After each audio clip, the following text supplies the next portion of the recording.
Han, Ano? may kukwento ko sa iyo. Ay, kwento mo yan. Kalakuhan na naman yan. May paligsahan. Di ba? Baligsahan na naman yan. Patagalan magsalsal. Oh. Ang kala ko kay Bicolano, Cebuano, at saka taga Quezon. Dinamay po yung lugar ko Lugar mo, Quezon na. Ang unang kalahok, tinawag ng announcer, Bicolano.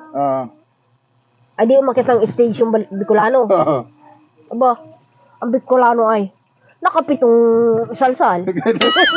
Magang-magayo na. Delikado Natapos na yung yung Bicolano. Ang sunod na tinawag ng announcer ay Cebuano. Aba, ang bilis umakit ng Cebuano sa stage. Diba? Ang Cebuano ay nakawalong salsal. Nakawalong salsal! Tapos ay, sabi ng announcer, wala na bang lalahok? Tapos, yung taga Quezon, may grupo. Ay, mahihain eh. Kinulok-tulak. Sige na, sali ka doon, sali ka.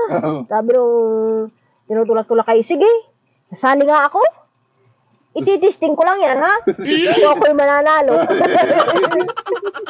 Ititesting, ay di pumunta na sa stage. Sabi, ang taga Quezon ay nakasampul sa sala. Kalugar mo yun Ay di, natapos na yung taga Quezon. Bumaba na eh.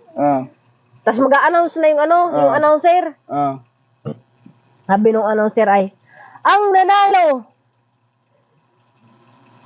Quezon yan! Aba, ang taga Quezon ay hindi nalabas.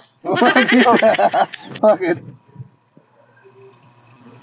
Pagtingin nila, ay hindi pa pala tapos magsalsal. Nandun sa likod ng stage. Kinawag na nga, di matamos. Grabe naman yun. Grabe taga sa inyo